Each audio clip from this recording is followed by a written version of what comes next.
This is Meredith Meyer reporting for Low Class. Last week, Marissa Lovell shared the story behind her struggle with anorexia as part of Eating Disorders Awareness Week. About 100 students gathered to hear Marissa Lovell's personal account of her diagnosis with anorexia nervosa at age 13. I'm Marissa, and I'm just going to be talking a little bit about my recovery process. I was just really thankful that it was advertised like it was and that people actually came, because I think it's something that people need to hear about.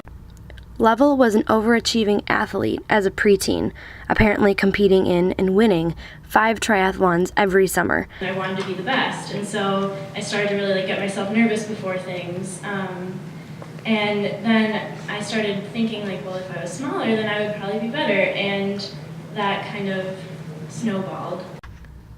In an event she calls her spark, Lovell dislocated her knee at age 12 and was forced to stop running for a few months. It just devastated me because I loved it and I felt like I was losing part of myself by not being able to do it for a while. And so I kept swimming, but I drastically reduced how much I was eating. It kind of became far enough away where I could feel comfortable talking about it without tearing up or kind of reliving part of it. So I think that honestly time was the most important thing, because it does get easier. I would definitely say that it is worth it to choose recovery though, because there is so much that I would have missed out on if I hadn't chosen to get better. Lovell recently started the Marquette chapter of Project Heal, a non-for-profit organization that raises money for and awareness about eating disorders. If I can spread awareness and reach at least one person who's gone through it, and then it's worth it for me, worth the stress of getting up in front of a bunch of people.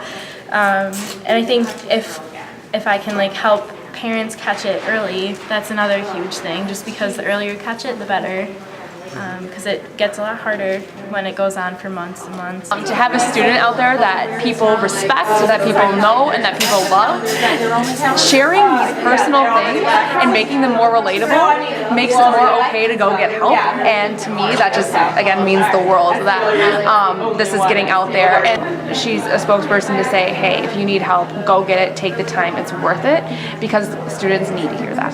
So I definitely think that it is possible to get better from one, and that's kind of just what I want to promote. Recovery is hard, but it is definitely possible.